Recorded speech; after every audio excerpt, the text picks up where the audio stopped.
Good morning, Ajahn. Good morning. Good morning, brothers and sisters in the Dhamma. Let us pay respect to Ajahn by bowing 3 times. First bow. Second bow. Third bow.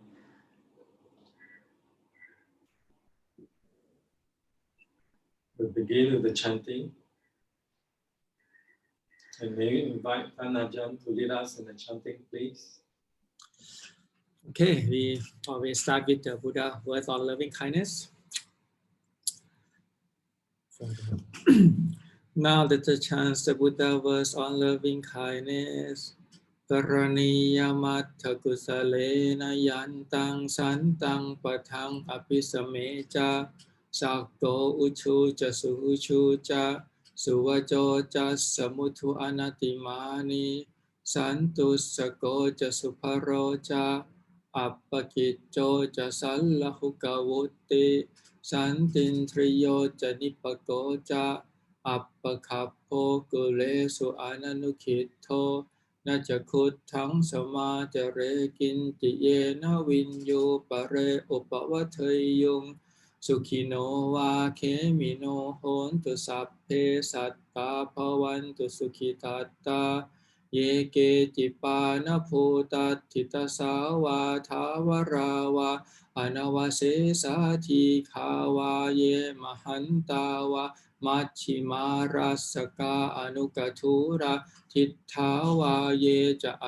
ทิฏฐาเยจะทุเรวสันติอวิทุเรภูตาวาสัมภเวสีวาสัพเพสัตตาภวันตุสุขิตัตตานาปโรปรังนิกุเพทนันติมันเยทกัตถจินังกินจิพยาโรสนาปฏิฆสัญญานัญญมัญญัสสทุกขมิจฉัยยมาตายถานิยังปุตตะอายุสาเอกปุตตะมนุรักเขเอวัมปิสัพพปูเตสุมาณสัมภาวะเยอปริมาณังเมตัญจะสัพพโลกัสมิงมานะสัมภาวะเยอปริมาณังปุตทังอโทจติริยัญจะอสัมภาทังอเวรังอสปัตตังทิฏฐัญจรังนิสินโนวาสยาโนวายาวตัสสวิคตมิทโธเอตัง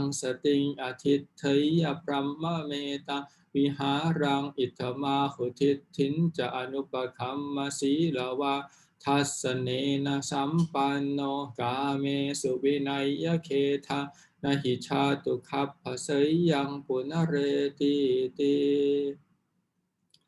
Now let us chant the Buddha's words on loving kindness.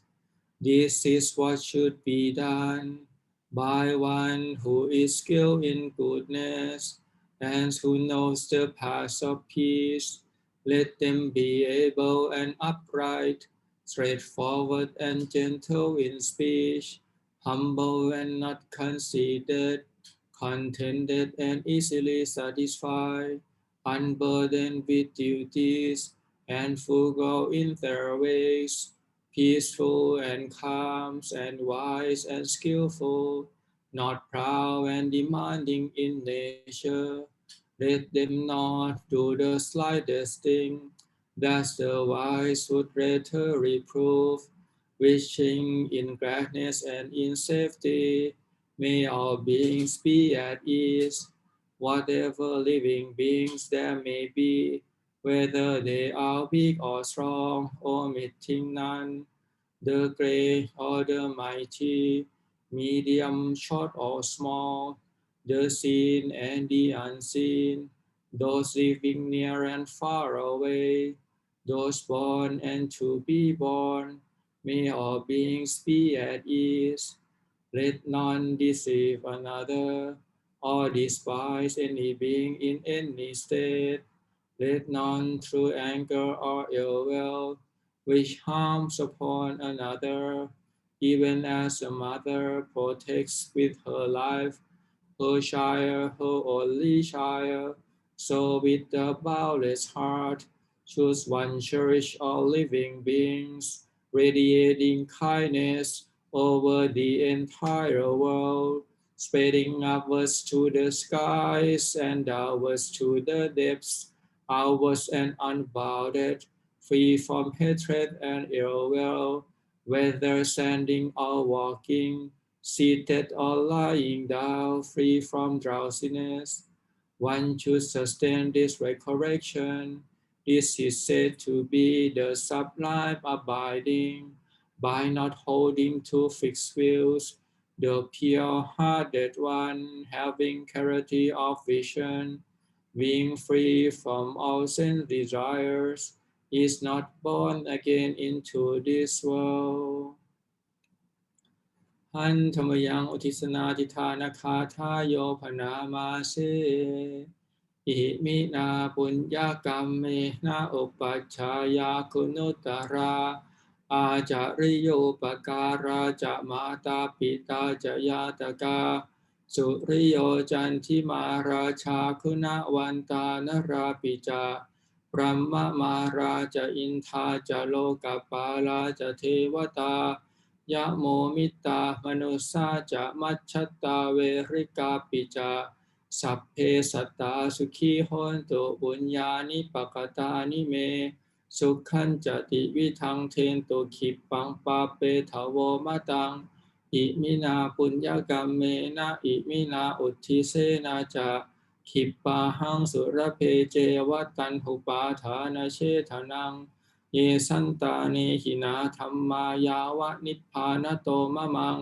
นัสสันตุสัพพทาเยวะยัตถาชาโตภเวภเวอุชุจิตังสติปัญญาสันเลโควิริยัมหินามาราลพันตุโนกาสังกาตุนจะวิริเยสุเมพุทธาธิปะวโรนาโทธัมโมนาโทวรุตตโมนาโทปัจเจกพุทโธจะสังโฆนาโทตโรมะมังเตโสตมานุภาเวนะมาโรกาสังลพันตุมา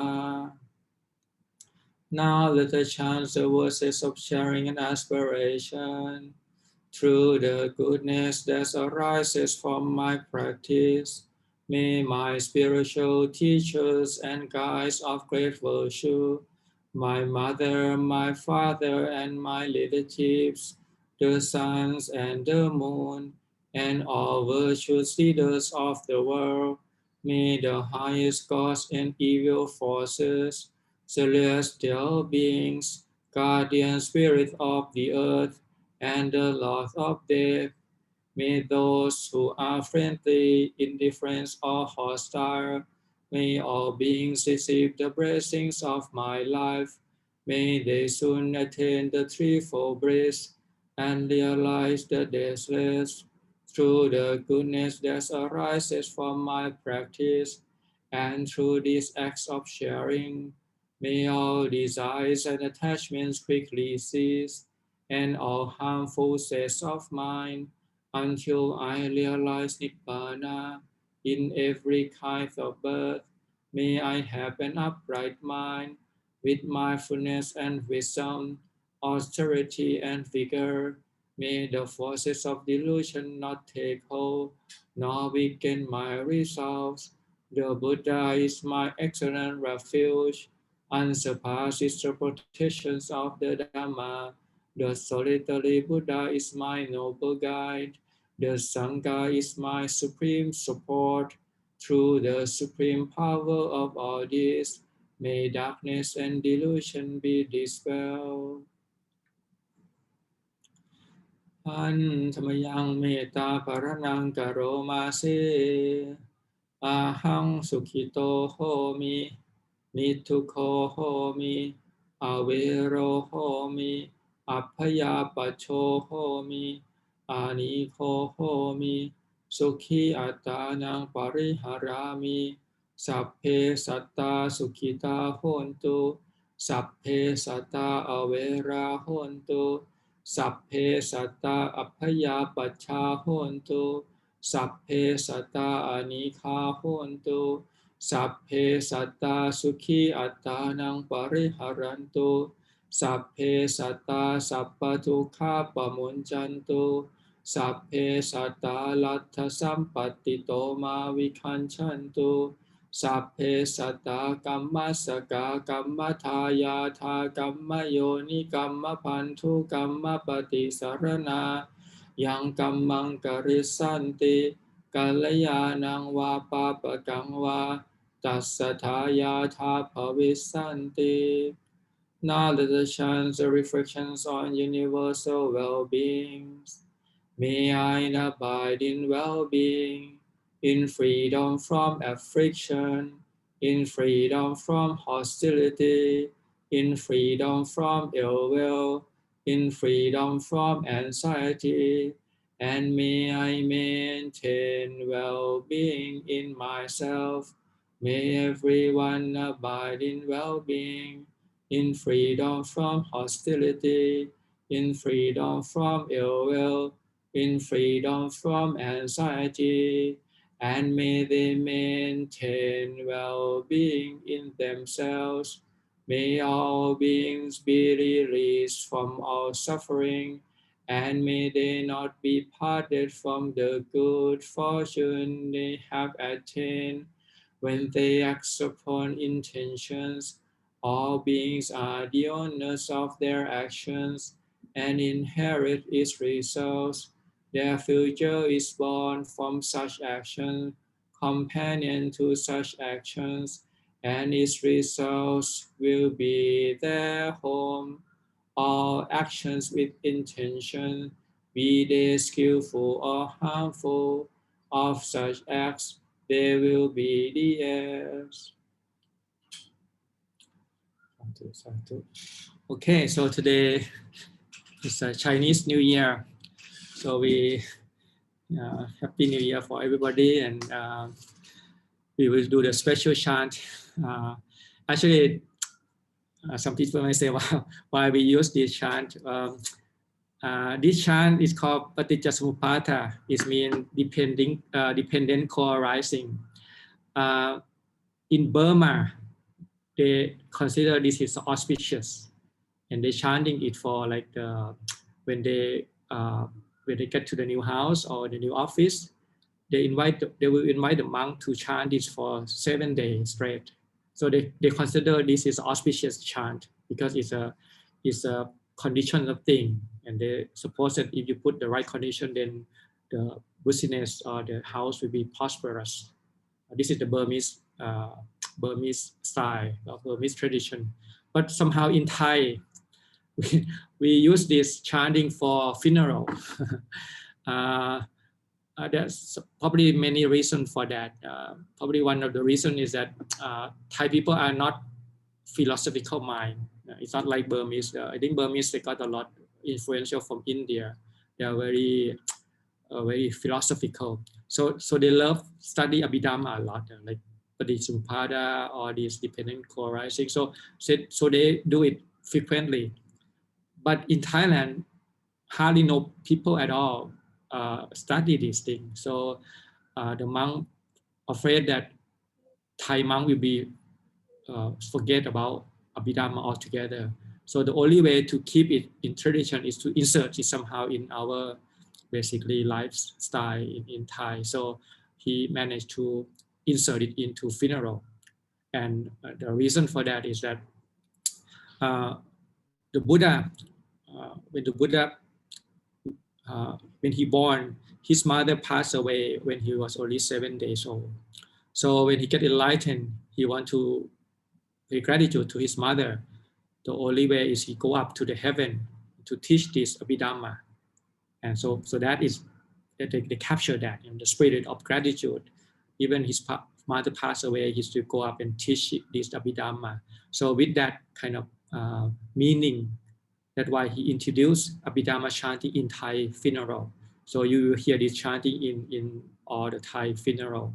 So it doesn't mean that it's unlucky or anything like that. It just means that the way they put it in specific place, so that now even Thai monk will still remember Abhidhamma. At least monk will chant it on the funeral day. So that's why it's become like that. But in Burma, it's considered it's very auspicious. It's a big gathering. The monk will do it the whole day and night for 7 days, chanting the whole Patticasamuppada. So I because this chanting book are translated from Thai, so they capture that spirit of chanting to your mother when she passed away. So that's why we have this merit for the deceased. But we can consider that it's auspicious as well in Burmese tradition. So today we will do this special chanting, and later on I will go and explain to you how it's related to this changing of the zodiac, the whole cosmos of how things arising, passing, and coming with causes and conditions. So today we'll start with this chanting first, and to at least some of you that not familiar with this chanting is basically called principle of Abhidhamma. Actually, when the Buddha say, when you see Dhamma, you see me. When you see me, you see Dhamma. The Dhamma, what the Buddha mean is this Dhamma, the dependent co-arising Patticasamuppada, which is very profound and deep, very difficult for people, common people to understand. It needs the wisdom of the Samma Sambuddha, the full knowledge Buddha to explain the whole thing in detail. Okay, so you do this chanting, so you will know what we're going to talk about today. Patticasamuppada, dependent co-arisings. Avijja paccaya sankhara. With ignorance as a conditions, there are fabrications. Sankhara paccaya viññānaṁ. With fabrications as a condition, there is sensory consciousness. Viññāna paccaya nama rūpaṁ. With sensory consciousness as a conditions, there are names and form. Nama rupa paccaya sarayatanam. With name and form as a condition, there are the six sense media. Sarayatana paccaya phasso, phassa paccaya vedana. With the six sense media as a conditions, there is contact. With contact as a condition, there is feeling. Vedana paccaya tanha, tanha paccaya upathana. With feelings as a condition, there is craving. With craving as a condition, there is clinging. Upathana paccaya phavo, phava paccaya chati. With clinging as a condition, there is becoming. With becoming as a condition, there is birth. Chati paccaya chara maranang soka pariteva tukkha thomana supaya sa sampavanti. With birth as a conditions, then aging and death, sorrow, lamentation, pain, distress, and despair. I couldn't see it. Eva me tassa kevalassa tukha kantassa samutayo hoti. Thus is the originations of this entire mass of sufferings and stress. Vichayata veva asesa virakha nirodha sankhara nirodho. Now from the remainless fading and stopping of that very ignorance, there is the stopping of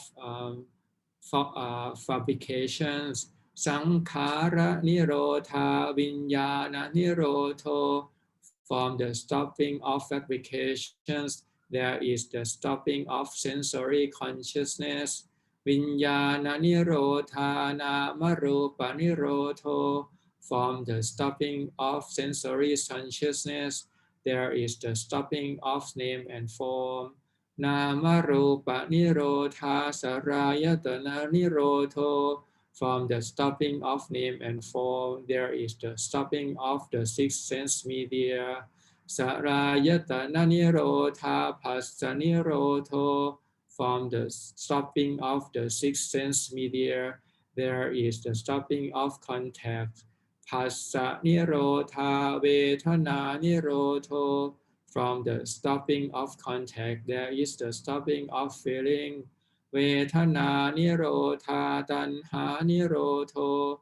From the stopping of feelings, there is the stopping of craving.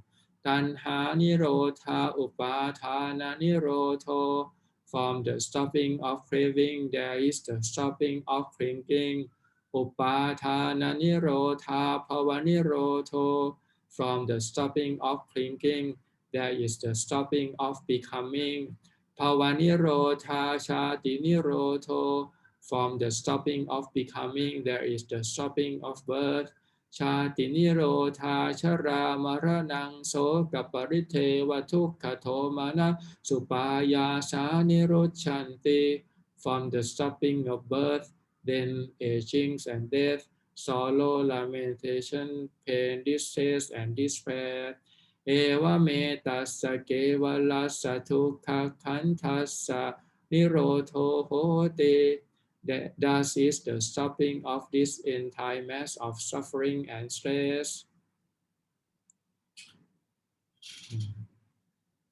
Sadhu. Okay. Okay, we can do one more.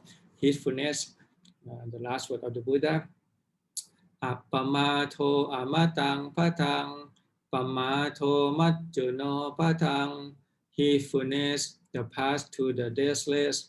Heedlessness, the path to death. Appamatta namiyanti ye pamatta yathamata. The heedful do not die, the heedless as if already dead. Etang me vatsato yattawa appamatham hipantitati. Knowing these distinctions, the wise are established in heedfulness. Sadhu. Okay.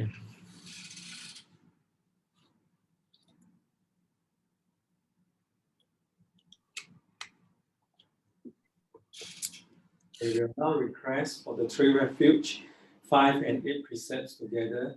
We'll begin by bowing 3 times. First bow.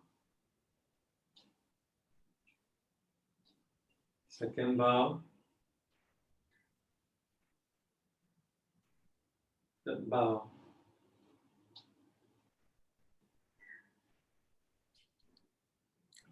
Mayang bante ti saranena saha atta pancha silani yachama dutiyampi mayang bante ti saranena saha atta pancha silani yachama tatiyampi mayang bante ti saranena saha Atta pancha silani yachama.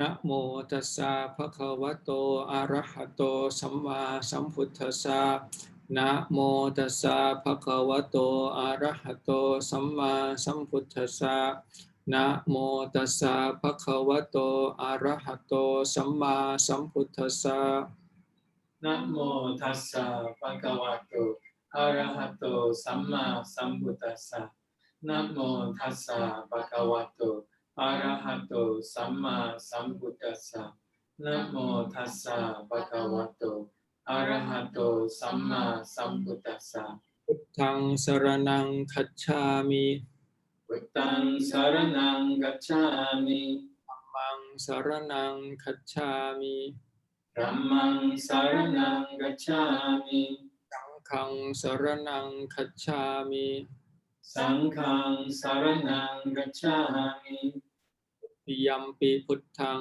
สรณังคัจฉามิ ดุติยัมปิพุทธังสรณังกัจฉามิ ติยัมปิธัมมังสรณังคัจฉามิ ดุติยัมปิธัมมังสรณังกัจฉามิ ติยัมปิสังฆังสรณังคัจฉามิ ดุติยัมปิสังฆังสรณังกัจฉามิ ตติยัมปิพุทธังสรณังคัจฉามิ ตติยัมปิพุทธังสรณังกัจฉามิ ตติยัมปิธัมมังสรณังคัจฉามิ ตติยัมปิธัมมังสรณังกัจฉามิ ตติยัมปิสังฆังสรณังคัจฉามิ ตติยัมปิสังฆังสรณังกัจฉามิ สร ณะกมนังนิทิตัง อัมมาบันเต ปานาติปาตาเว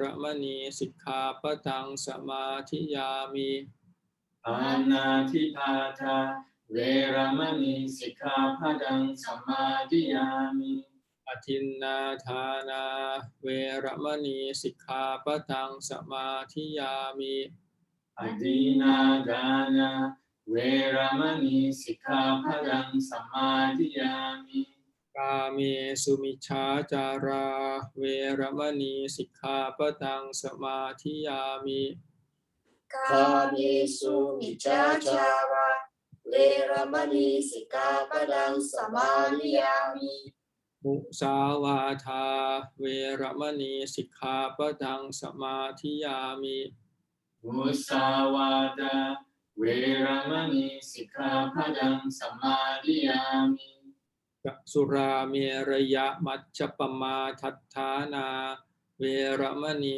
สิกขาปะทังสมาธิยามิ สุราเมรยามัจจปมาทัฏฐานาเวรมณีสิกขาปะทังสมาธิยามิ Now for the eighth preceptor อพรหมจริยาเวรมณีสิกขาปะทังสมาธิยามิ อัปรามาจาริยาเวรมณีสิกขาปะทังสมาธิยามิ วิการโภชนาเวรมณีสิกขาปะทังสมาธิยามิ วิคาลโภจนาเวรมณีสิกขาปะทังสมาธิยามิ นัตตคีตะวัทิตะวิสุปทัสสนามาลาทันทวิเลปนะธารณมันดนะวิภูสนัฏฐานาเวรมณีสิกขาปะทังสมาธิยามิ นัจจายิตาวดิตาวิสุขาทัสสนา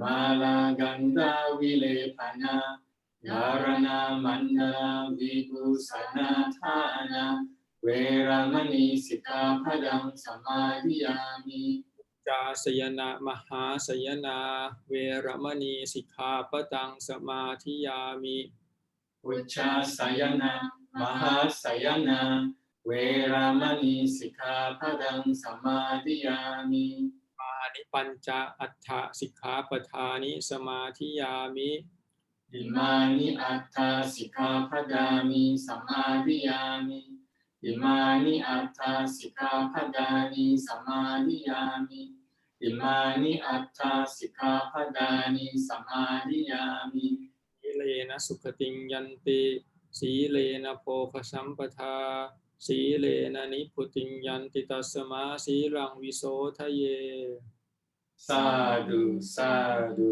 สาธุ That's about 3 times again. First bow.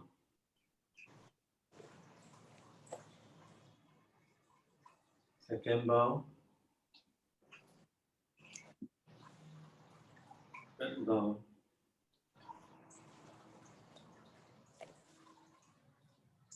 We'll now formally request for the Dhamma talk. มาจาโลกาทิปปิสหังปปิกาตันจาลีอันทิวะรังอายาจักขาสันติทักษะตาปักรักจักขักจักติกาเอเสทุทังมังอนุกังปิมังปัจจัง นะโมตัสสะภะคะวะโตอะระหะโตสัมมาสัมพุทธัสสะนะโมตัสสะภะคะวะโตอะระหะโตสัมมาสัมพุทธัสสะนะโมตัสสะภะคะวะโตอะระหะโตสัมมาสัมพุทธัสสะกุกกุเตคัพพสังวาโสโสเนจุทรณิคามิปุสสเพราชสัมปัตติสเสปัปปจิโตชิโนกุกกุเตสัพพัญญูสัมพุทโธนาเคจักกังปวัตตยีนิพพานัคขมนังสัพเพปัญจสหัสสมุสิเกติ Okay, so today is Chinese New Year, so it's holiday. So we make this special for listen to the Dhamma Talk. So this is make it real holy in the spiritual sense. So I don't know about the traditions in other country about Chinese New Year, but when I was young, so Chinese New Year was kind of fun because we go back to our grandparents and to receive this red envelope with some money in it. It's called like that year in my language. Ang pao is a two word. So it's a very exciting time for kids to go back. So they has 3 days. The first day is the spending day. You go to the market and buy stuff, and then yesterday was praying day, so you do some chanting, and today was supposed to be the festival day where you kind of celebrate the new year. And you know, my ancestor, I think great grandparents are from China, so we have some influence in China as well. And yeah, so it's a fun time because my grandmother is very good at making this cake. It's a special cake with a yellow bean in it. You know, it's very sweety. And when I was young, I was helping her making those things. But because it's so sweet, I end up taking a lot of these sweet beans inside. So it's a fun time, and Chinese people consider this is the new year. You're supposed to be cheer up. You know, you dress in red. You know, you're not allowed to put any like white and black color. It's inauspicious. So that the Chinese traditions. Yeah, it's very interesting. The Chinese New Year is happened to be the day like yesterday was the no moon day because it's sky is black. There's no moon, and then today we start to see a little bit of moon up in the sky tonight. So they call the waxing, the first day of the waxing. So the moon start to grow up. So they call this new moon start to come up.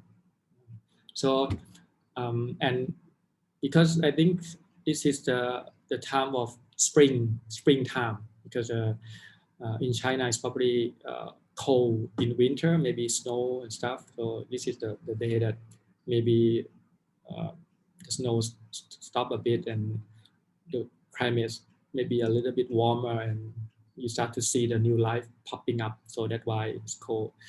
They use that as a marker for New Year's, like a new life spring up.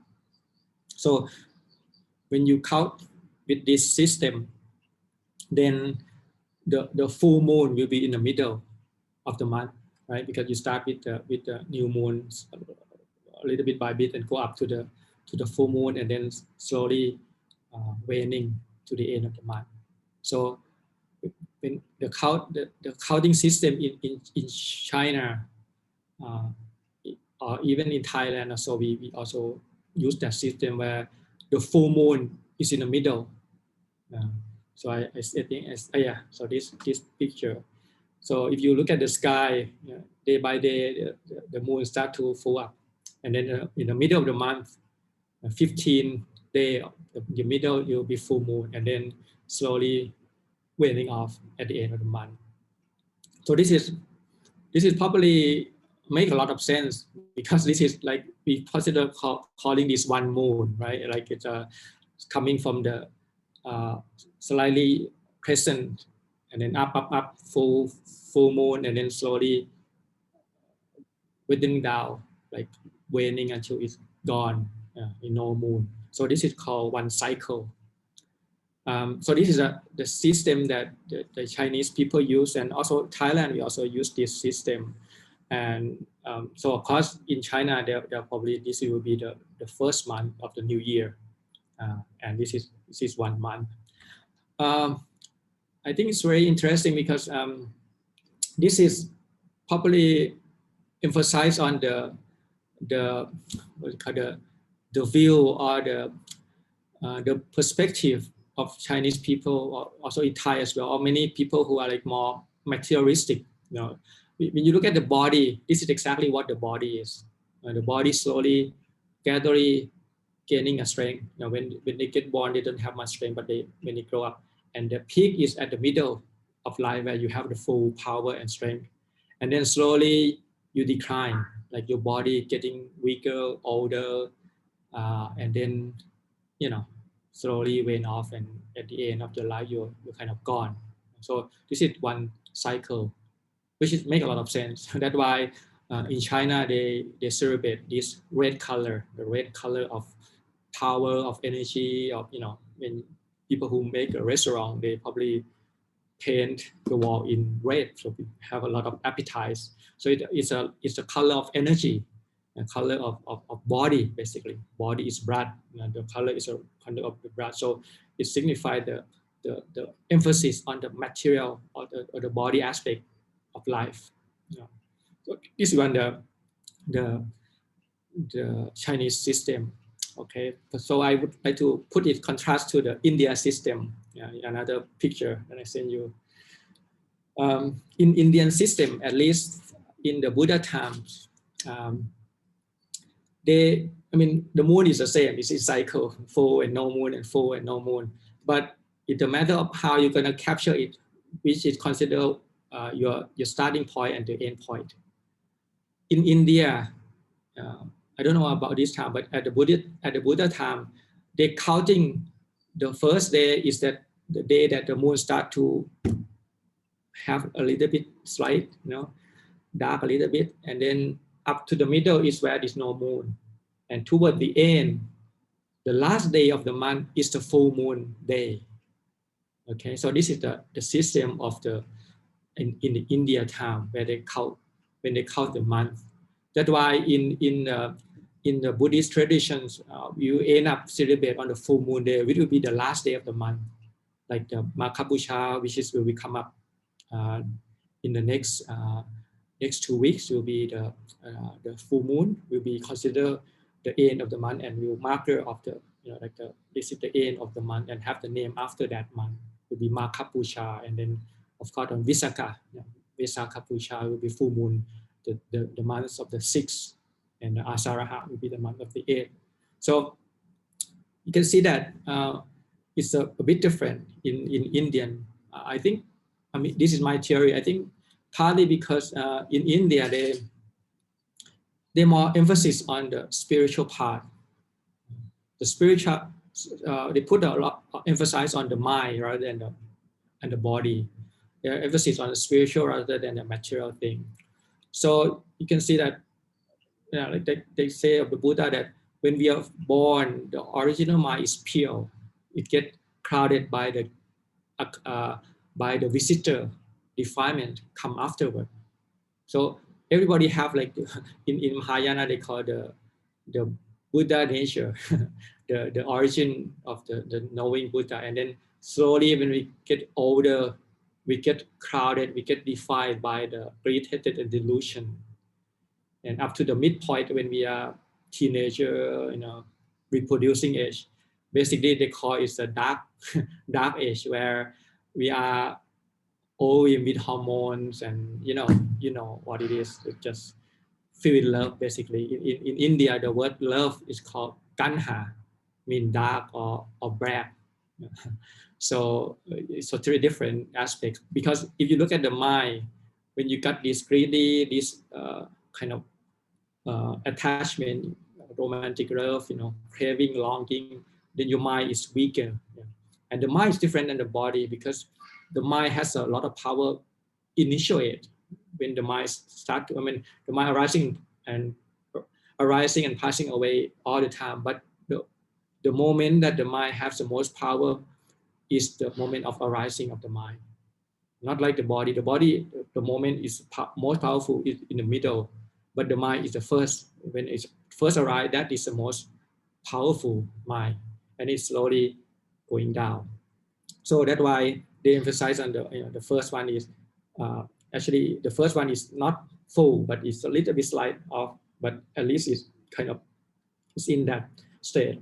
And in India, they divided life into four four part. One quarter, the first quarter is called Brahmachari. Brahmachari means basically chaste or innocent mind, but it's a lot of like, it's a learning state where you learn how to do things. And the second half is called Karahat. Karahat means the lay or the householder, layman.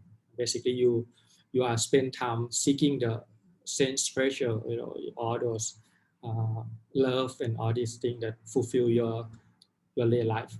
Having a spouse and having create a family, gaining some wealth, accumulate some wealth. And then the third quarter is when you going to the forest in searching for meaning, deeper meaning. So you go and practice. I call Vanapras. Vana mean forest. Pras mean searching in the forest. And then the last one is called Sannyasi. Sannyasi is one when they get enlightened, when they return back to the society to teach.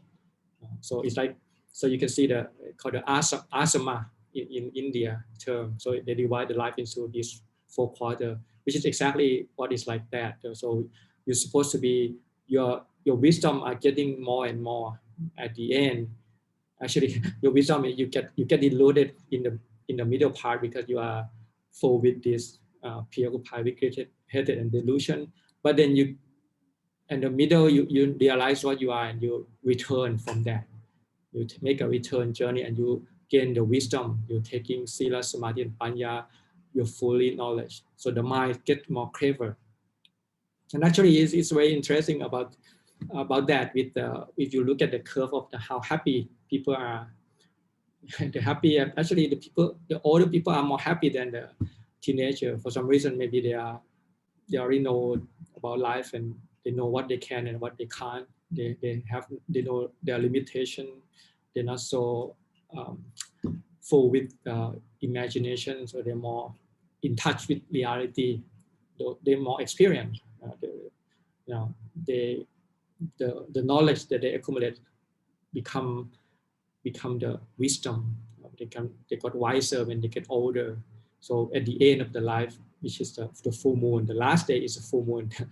It's a kind of very nice picture of that you are, if you know that you are, this body is suffering, the fact that you're able to put it down is the bliss actually, because you don't have any burden to carry on. So that's why they represent as a full moon. That's why when the Buddha passed away, there's a lot of flower coming and celebration. Of course, we are sad in the term that the Buddha passed away because he's the one who teach us and show us the way. But for the Buddha perspective, this is the moment where he able to put down all the burden, to be free from all suffering. When he get enlightened, he free from the defilement, but he still have the body, he still have dukkha. He don't have any kilesa anymore, but the dukkha is still there with the body. But the last moment when he passing away, then he able to put down all the dukkha and he will be released. So that's why it's represented as a full moon. So in India, it's different. We capture the different part of life as one cycle. The moon is the same, go up and down. It's a matter how you can define it, which part you consider life. In China, they more consider the moon in the full moon in the middle, but for India, they prefer to have the full moon at the last moment.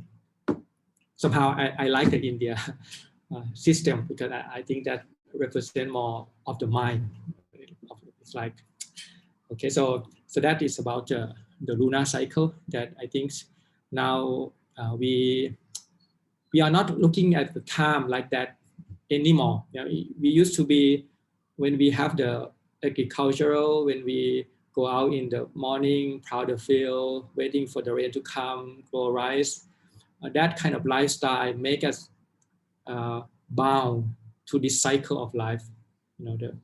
We look at the sky, it's a time, the clock is in the sky. We look at what day is it? We look at the moon and we go, okay, this is that moon.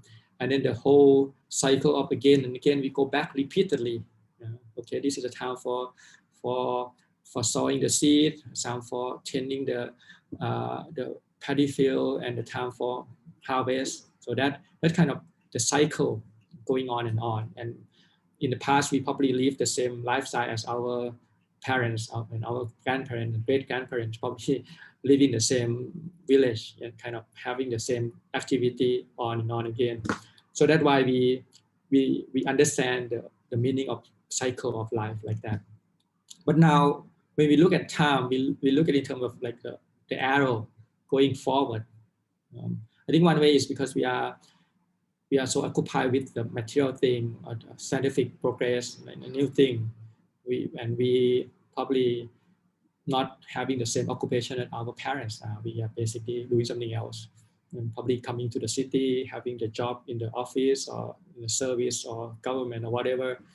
And then the whole surrounding are changing all the time, especially in Singapore. You probably know about that. It's just so quick, 10 years, everything gone, new building come up. So it's almost like the time just flying by very quickly.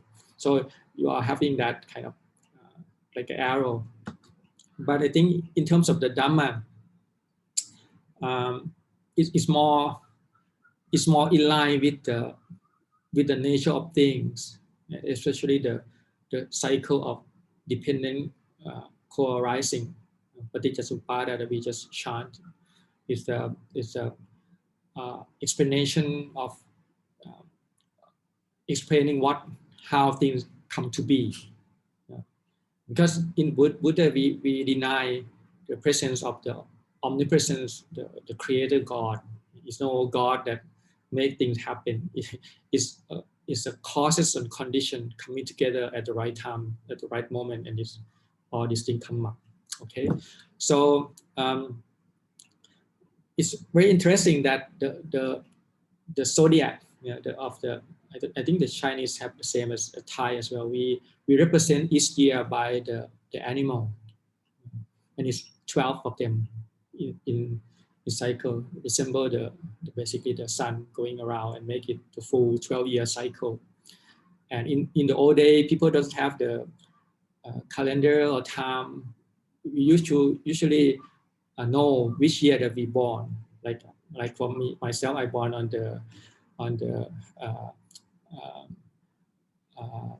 goat or the goat one. So I know. So okay, now it's I have one round already. So you're 12 years old. If the next goat years will be 24, 36, 48, things like that. So you count by how many cycles you have. So that in the old day. But the whole animal of this system, it's very interesting that it's matched exactly the same as the factor of Patticasamuppada, or the wheel of existence. We chant avijja. The avijja is the first animal, which is the rat. Sankhara is the second animal, the ox or the cows. Vinyanang, the tiger. Namarupang, the rabbit. Salayatanang, the dragon.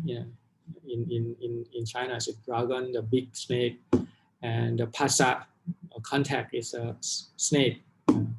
And Vedana, or feeling, is a horse. And Tanha is a goat or the sheep.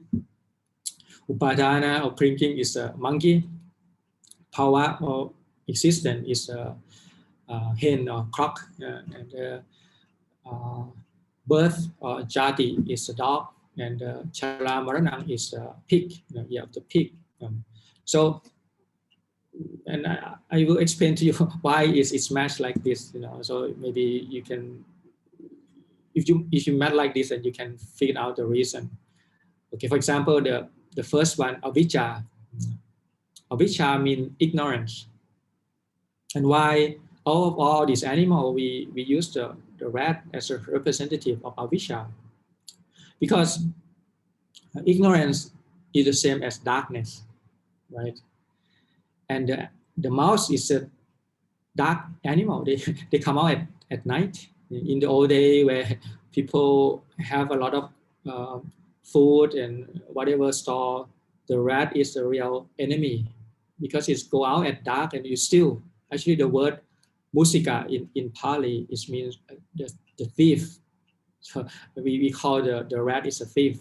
They go out at dark and then disguised by the dark and they steal things. So that's why we represent avijja as the mouse. It's a darkness. And because of darkness, then sankhara, in the chanting, Ajahn Jeff calls it fabrication. But the original mean sang is mean together, kara mean to do. Do together is mean we translate as formations. So there are bodily formation, verbal formation, and mental formations. Also the formation here can be the kusala, the wholesome or unwholesome action. So this is sankhara, is basically determined, is a whole karma altogether. We put it into the ox. Why we represent as the ox? Because the ox is the one who carry the cart behind. If you study the Dhammapada, the first verses in the Dhammapada is compare the mind. It's like the ox. When you acting the when you do the karma, right or wrong, in the first Dhammapada is the wrong action. When you do the wrong action, then the cart wheel will follow, right? By the wheel of the cart follow the ox. So that's why they represent the sankhara as the ox. And then sankhara paccaya vijnana, so consciousness, we represent as a tiger. The tiger is the king of jungle, basically is the king of everything. And so the vijnana is that representative of the major. The vijnana here actually in the Patticasamuppada, we are more emphasized on the birth consciousness. You see, the avijja and sankhara is represent the past, especially the karma that in the past life that making you taking the living consciousness, getting reborn. So vijnana here is more like the patisonti or the living consciousness to get reborn in a new existence. So it's a consciousness and have that sense. Also, vijnana has a sense of the tiger with eating other animal. So the mind is a foreigner of all things. It's the king of everything. So it's a consciousness. Consciousness, the mind, citta is the same. So we represent as a tiger. This is very powerful image. And of course, consciousness or vinyanang paccaya nama rupang. Nama rupang here is a rabbit, but I think in China there also either can be a cat as well. The cat and the rabbit is kind of similar thing. Basically, cat is a small version of tiger. When the cat going up, it's become a tiger. So in the way, the cat here represent the nama. Nama is the component of the mind. Anything that is putting in the mind is called nama. Now, rupa is the material, and nama is the mind. So this mind material dualism. Actually, it's one word, but it's composed of two different aspects, mind and materials. So in that sense, the cat, the small cat, put a lot of cat put into one big. The giant cat is become a tiger. Basically, that's what it is. So the consciousness is the one who hold different nama. For example, you have the maybe faith is one of the dhamma, and then put into the consciousness, whatever the effort, viriya, the wisdom, also part of the dhamma. Consciousness is the big blanket. It's just ability to know, but whatever put into that consciousness is from the nama. Also, another aspect why they use the rabbit is that the rabbit is only animal where it have most representative both on earth and in heaven. So you have the rabbit as a regular rabbit running around. So that represents the material. And the rabbit that on the moon, that also represent the mind. So this is a kind of duality between the moon and the land rabbit and the moon rabbit. So like nama rupa, there's two aspects of things come together. So that's a rabbit. And then the years of the dragons. The dragon here represent the sarayatana. Sarayatana is means six sense sphere or six sense base. So this is the six is eyes and the sight, ear and the sound, tongue and the taste, nose and smell, and body and the sensation, tactile sensation, and the mind and the Dhamma, object of the mind. So this called sixth sphere. Ayatana means the thing that is kind of the source of thing, the world arising from this sixth sense sphere. It's nothing more than sixth sense sphere. So either you see something or you hear something, and the consciousness are going into this different door. It's like a door, and then all this world created through this sphere. So that's why they represent to this big snake or the dragon. The dragon is basically the sense of the ayatana mean going on and on and on. Like a dragon is very long and it's coming and basically keep going. It's like a time basically, dragon of times. So it's keeping the samsara go on and on through this sarayatana, through this tie between eye and ear. Because you want to see more, you want to hear more, you want to touch more, you want to eat more, you want to smell more, you want to thinking more things. So that keeping the samsara going. So that's why they represent as a dragon. So it's a very beautiful and strong animal and go on and on forever. And then phassa, which is contact. Contact also in this sense, though, you have the eye contacts, ear contacts, tongue contact, nose contacts, bodily contacts, and the mind contact. So the contact represents to the snake. It's very perfect to think about contact because it's like a snake bite basically. Every time you see, hear things, it's a coming of things together. Contact, contact. Like when you got the snake bite. So people who are understand the whole samsara, every part contact is a bite. It's a conflict between two things, and then consciousness arises. So that's why it's represented as a snake. And then the phassa paccaya vedana, the feelings. The feelings is represented by the horse. Why we use as a horse? Because the moment that we born, we are basically pushed by this feeling. We running to find the present feeling, and we running away from unpresent feeling. Like a horse, basically. When we know, we just going on and on, chasing after the happy or present feeling, running away from anything that will bring anything unpleasant. So it's like the horse, quickly again and again getting into this trap. And then Vedana paccaya tanha, when you have feeling, you create craving. Craving here is mean wanting some more. When you have the present feeling, then you crave for more. You get a tanha. Tanha is represented as this sheep. The sheep is very interesting animal. It's just it's the animal where they use for sacrifice.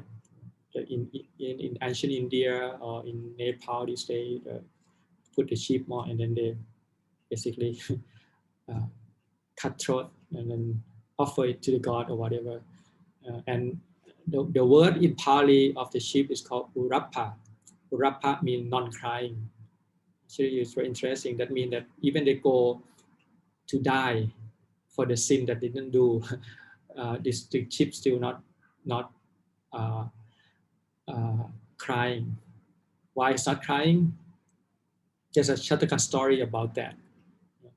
There's one Brahman who killed the sheep, 500 of them, killed for offering to the god, and once he died, he reborn as hell for 500 times, even more, and then remainder of the karma he reborn as a sheep, and every life he'll be slaughtered, he'll die. And then at the last life when he born as a sheep, then there's another Brahmin who about to sacrifice him, about putting out the knife, and the sheep is kind of laughing out. The Brahmin said, "What? Why you laughing?" And the sheep said, "I'm laughing because I was doing exactly what you're about to do to me.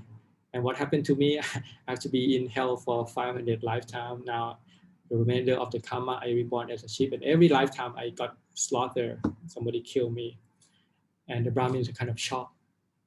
He said, so if I kill you, I'm going to be like you? I said, yes. I said, okay, now I'm not going to kill you. So he put the knife away. He protect the sheep, keeping the grass on it. But the sheep said, actually, you can't do anything with it. This is the result of my karma. Even if you not kill me now, I'm going to die one way or the other.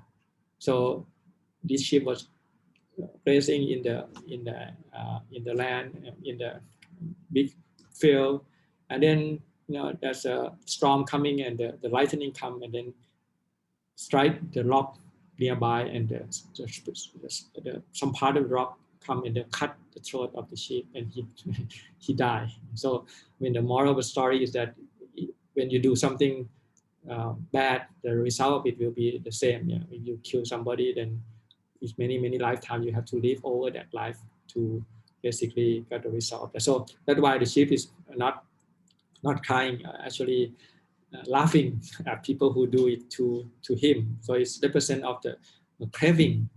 Craving is actually it's a lot of problem, but we are volunteer. we crave for the will. We craving for the will of existence. And of course, when every time we get born, we're gonna be always sickness and death. But it's kind of the nature of very stupid animal somehow, or we are included. We volunteer to take on the existence and to be sacrificed to get killed and to reborn again. So that's why it's represented as a tanha. And then tanha upadana, tanha paccaya upadana, craving will condition clinking. Clinking is represented by the monkey. Why monkey? When they want to catch the monkey, what do? They put up this box, piece of box, and they put a hole in the box.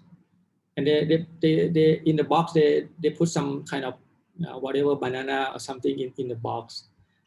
And then the hole is exactly the size that the monkey can put through. But when the monkey put through, you have to use like this and put through the hole.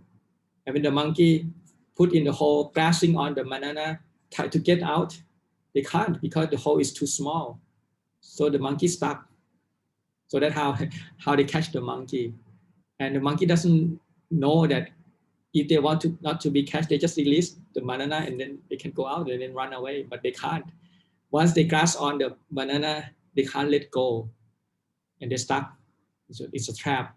So that's why it's represented as a monkey. It's so attachment to things. And we cling a lot of things to that. And we cling to the existence, to becoming. And we trap. And the hunter will come and do as he please because we are not able to let go of the thing we catch. So it's exactly like the monkey. So that's why it represents as a monkey.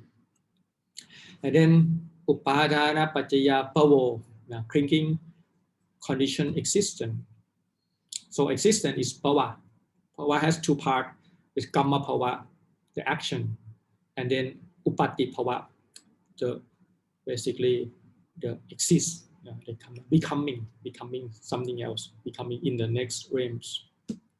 Why they use the crop as a representative? Because the crop is flying to the new branch. It's like going to the next existence. That's why they use this crop. Okay, and then pava paccaya chati, existence paccaya birth. The birth is the dog. Does it basically coming out from the mother wombs. The dog is very basically protective. It's barking, protecting the birth. So every time we get born in a new existence, we like that. We protect that. It's like a dog, basically watch, keeping it, not letting anybody come near, protecting the chati, the birth. And of course, the birth, chati, paccaya chara maranang, will condition always death, and then soka pariteva dukkha, sorrow, lamentation, grief, despair, and all the rest. The whole dukkha is arising. So what is the better than animal than the pig to represent OS and death? The pig is exactly born for that. They just only reason for this to get born is to get fat and then go to the slaughterhouse to get killed to be the animal for human to eat. So this is the whole samsara that we trap in. Start with, and then with Chara Marana also go back to Paccaya Avijja again. Because we're not seeing, we just go in the darkness, go to the slaughterhouse, very dark, and we get, again, ignorance about this. And then with Sankhara again, we create karma. With ignorance as the condition, we create karma, good or bad. And then with karma, we get consciousness, we get reborn in the next realm consciousness and take a nama rupa together. In the moment of one, you got both material and the component of the mind come together as a nama rupa, and then sarajana, all these sense bases slowly come up. As for human, at the moment of birth, we don't have complete six sense. We don't have eye, ear yet, but we have the mind and the sensation, body sensation. And then about probably a few weeks, then we start to have the eye consciousness, ear consciousness, and then slowly the nose and the tongues come later on. And actually not fully developed until we come out from the mother wombs and then experience the whole interactive. So it slowly come up. But certain realms, it happen right away. When you get born, this faculty appear right away. And then with this sphere, you have a contact between this eye and the sight. The eye consciousness arise, contact. And then with contact, gut feeling, either present, unpresent, or neutral. And with that feeling, we create craving. There's craving for sensual pleasure, craving for existence, or craving for non-existent. These all craving. With craving, we get clinging, get attached to that. And with clinging, the new existence come into being. With existence, birth, old age, sickness, and death. And then again, go back to avijja again, ignorance. So this is a whole trap that we get in. This is called the wheel of rebirth. It's called Patticasamuppada, keeping us trapped in this cycle again and again.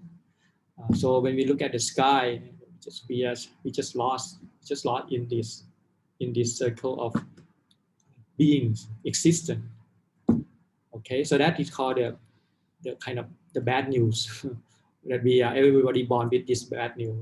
We are trapped in this, but there's a way out. When there's a will, there's a way. It's a way out. The way out is I put it in the blue one. Is it the way out start with the bodhisattva, and the Pali verse that I chant in the beginning is from Yanodaya. Is Buddha Gosa, the one who write Visuddhimagga. He's the one who composed this. He probably get it from all the other sources. It's not in the Tipitaka. It's not the word of the Buddha, but it's a word of probably the Arahant who know the whole thing and put bit and piece together. So the verse being saying the major event in the Buddha time, which year would that happen? So we can map that into this cycle, and we can see that even though this cycle is like going this clockwise, going trapped into time clockwise, this one is going anti-clockwise, going away the other way, going away from this unbound to this cycle. So I put it in the blue color. But before the blue is the green first. The green is represent the bodhisattva when he born, and then when he get enlightened, it become blue. It's going up, spiral up. Okay, so we start with the year that the bodhisattva, the future Buddha, or the Buddha to be, get conception. Conception mean that when the mother and father union, if you read the story of the Siddhartha, his mother, Queen Maya, she has a dream of the white elephant. White elephant coming circle around, white elephant holding the lotus, 3 of those lotus, and going around 3 times. and then enter to her body at the site, and she got pregnant. So this is the elephant. Actually, if you look at the sky, it have the, I think in English it called the Milky Way, but in Thailand we call the white elephant way, because that is using by the white elephant. The white elephant is represent the bodhisattva. Elephant is the most powerful animal, and the white means it's royal. It's got the kusala, or the bodhisattva. We use the color white represent of that. The queen got conception, got his go in the womb of the mother. So this conception is in the year of the cock's existence. So it's very very much there. The existence here is the existence of special being now. It's not just regular beings where who gonna go in and around, but it's now is a very special kind of beings which will find the way out. It's represented by the conception of bodhisattva. And then in the some being will be in the womb for maybe 9 months or 10 months, but I think for the bodhisattva it will be 10 months. So it's the next year almost that the birth will take place will be in the year of the dog, the Chati birth. So exactly the same as the year of the Patticasamuppada, but this is the birth of the bodhisattva, the future to be, the Buddha to be. And then if you count the year after that, you count from this 1, 2, 3, 4, 5, 6, 7, 8, 9, 10, 11, 12, 13, 14, 16. 16. The year of 16 is a year of fully grown. Like every time you read the Chanting story, the 16 is when they get married. Of course, the Bodhisattva also get married with the Princess Yasodhara. So it's called the marriage year of the ox or the cows. The ox is always the year of the basically all the festival, the dressing up the ox and things, the marriage, and also if you count another 16 when Siddhartha, when the prince going to 32 years, he become coronation, getting basically the king about to give him the throne, and then 32, and then he get, if you count from 32, from 32 then 16 and I'm sorry, 16 and 12 will be 28, right? Yeah, 28, 16 and 12, because you have to, each one is 12. So the 12, 16 and 12 with 28 is year of coronation, and then after that 2 years, because the Prince Siddhartha, he renounced the world. He see the old age, sickness and death and the monks, and he get out of the palace, and he basically come out with his chariot, riding on the horse, right on the year of the rabbit, renunciation. It's called the Great Renunciation. When he turned 31 years old, and then he practiced for 6 years, right? Getting the basically find the teacher, getting the arupajana, torment himself, do all those ascetic practice.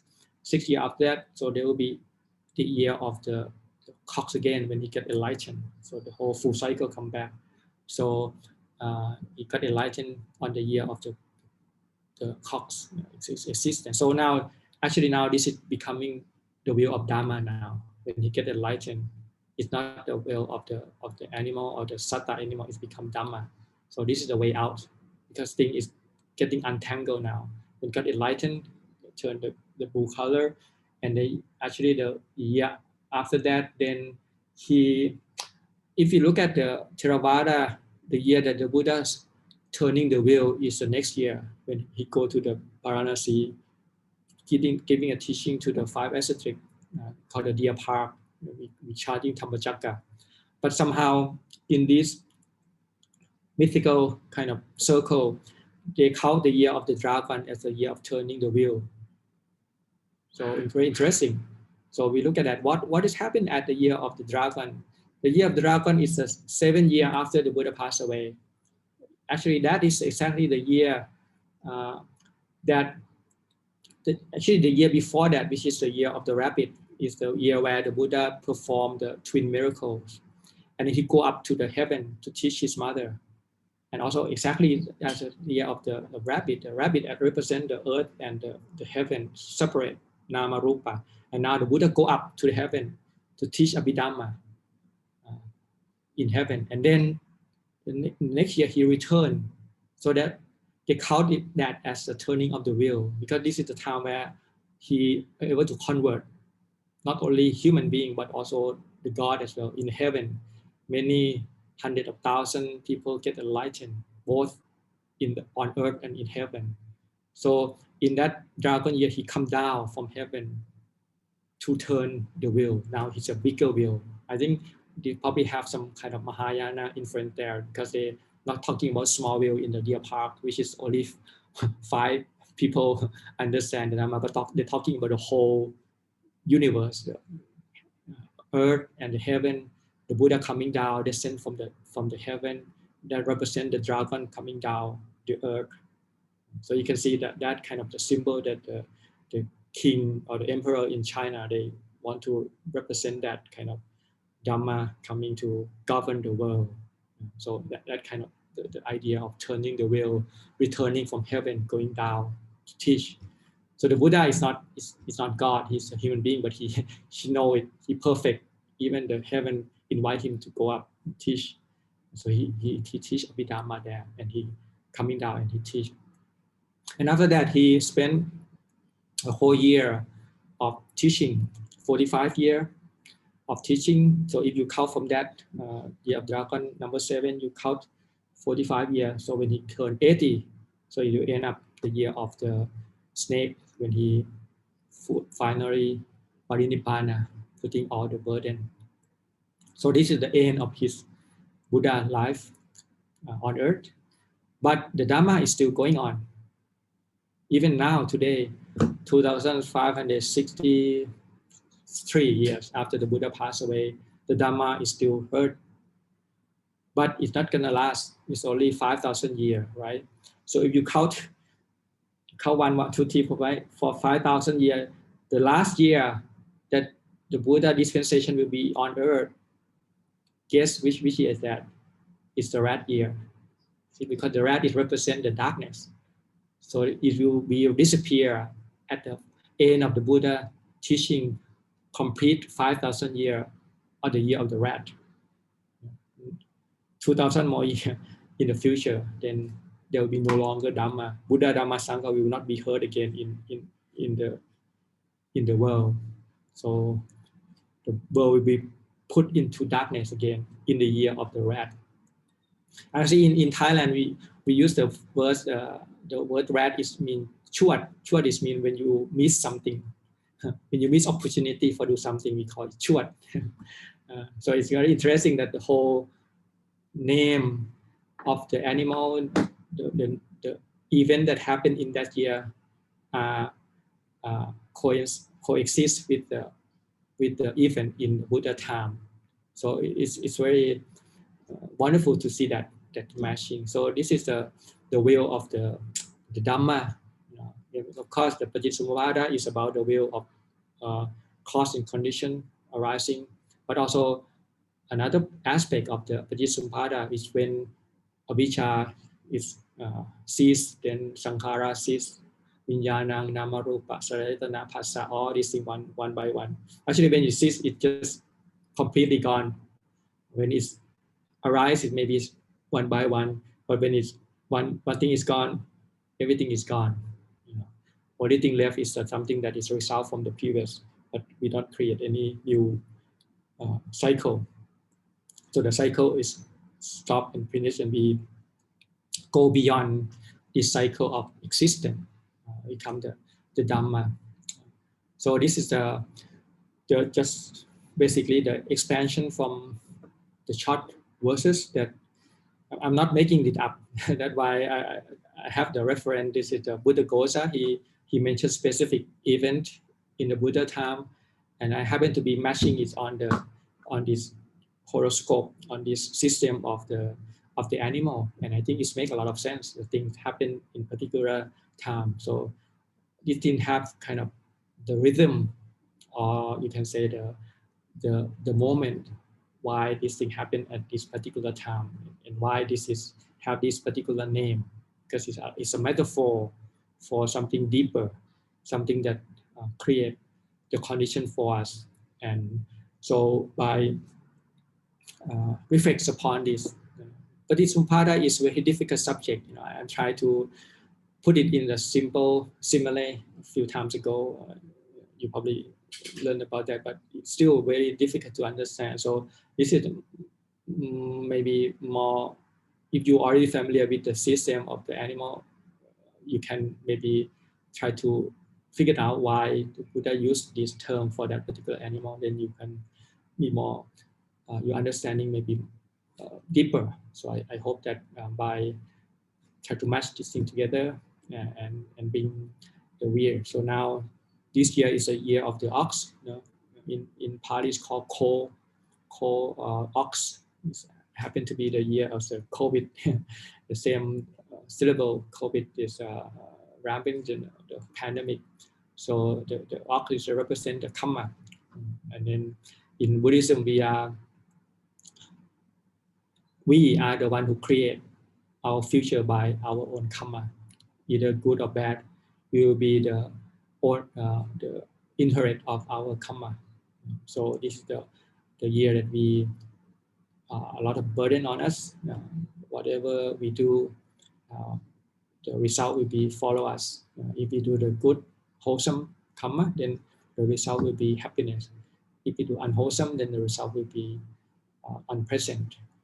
So this is the things that go on, and the two kind of main engine, we call the engine of the samsara, of this rebirth, is the avijja and tanha.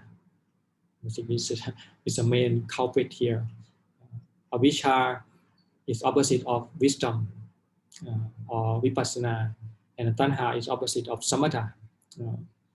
When you have tanha, you don't have samatha. Your mind is restless because you're craving. When you have samatha, you are still the mind.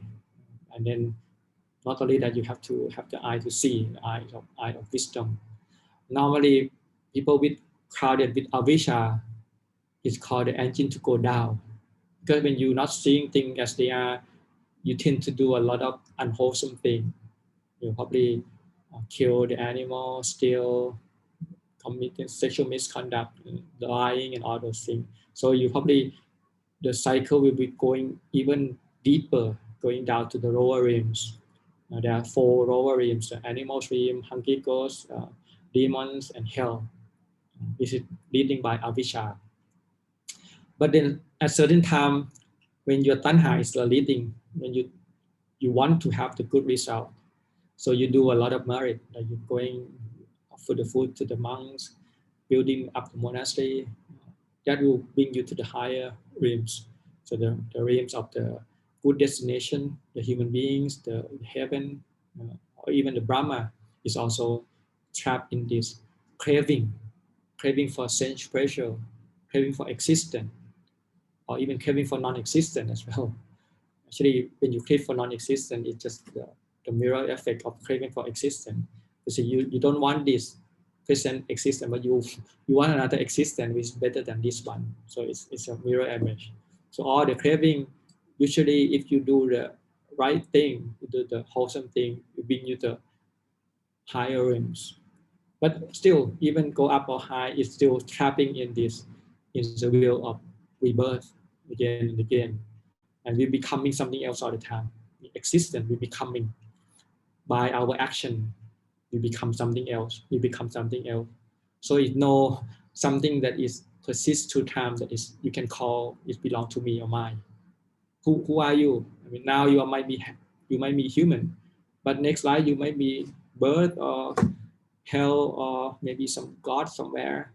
So who the real you? I mean, you can't fight it. It's just process of things coming together and becoming something else all the time. So you are changing all the time. It's no call thing that called atta or the soul or something that persists through time. So when you understand that, you know that there's a thing that coming together because of cause and condition, and then whatever existence they will be subject to all sickness and death. And the only way out is to understand the whole meaning, how this it works, why we are trapped in this, and how to get out. To get out here to actually get out is the step by the Vedana and Tanha. So when you have Vedana, you have feeling, rather than going to craving, you stop there, just seeing that feeling is just feeling. It's just 5 aggregate, the body, feeling, perception, formation, consciousness, arising and passing away.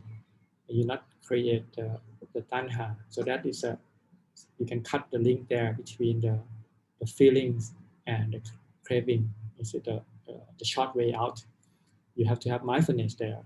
You have to have the morality, the sila, you have to be there. You have to create mindfulness. When you have mindfulness, your mind will be calm and stable. You have a standing ground for the samadhi, and then panya, the eye seeing, and the panya is the one who cutting the cycle. So the panya will be opposite of avijja, and the samatha or sati will opposite of the tanha. So this is the link where is the main culprit of the cycle that we have to overcome. So we overcome by practicing, create our sati, continue our mindfulness up to the point where we have strong, firming ground to stand on, and we use the knife of wisdom to cut this cycle once and for all. It's in the makha. When we cut the makha, the path, we cut this cycle, and then we are able to be released from this entanglement of this, the wheel of rebirth. So with Chinese New Year, that I hope that you continue on the path toward the Dhamma, and so there is a beginning of a new year. It's a good year to make some determination to do all the good things. We can follow the pathway of the Bodhisattva and start to get conceived somehow, thinking of born in the good way, born in the Dhamma, become the part of the Sangha, taking up the precept training, be more mindfulness, and slowly studying the Dhamma that the Buddha basically hand out to us. It's very precious. The most precious thing in the world is the Dhamma, because it's a map of how to get out. If we able to decode it, we able to understand it, it's all the map there. What to do. We have to make the way out ourselves. We have to piece by piece putting together this vehicle going across the front of central pressure of this tanha, ocean of basically craving, going across to the other shore, to the shore of Nibbana. Okay, so I hope you well for this Chinese New Year, and hope that this will inspire you on this Dhamma path toward the end of all the suffering very soon. Damayang Dhamma Kataya Sadhu Karang Dadama Se Sadhu, sadhu, sadhu, anumodami.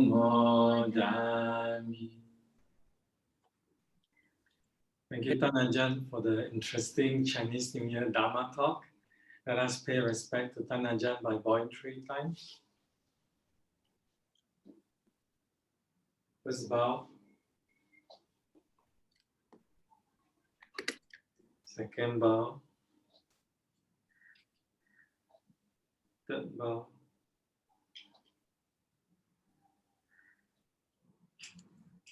We invite Ajahn to lead us in the closing homage, please. อะระหังสัมมาสัมพุทโธภควาพุทธังภควันตังอภิวาเทมิสวากขาโตภควตาธัมโมธัมมังนัมสสามิสุปฏิปันโนภควโตสาวกสังโฆสังฆังนะมามิ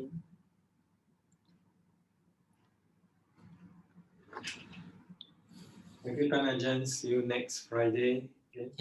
See you next Friday.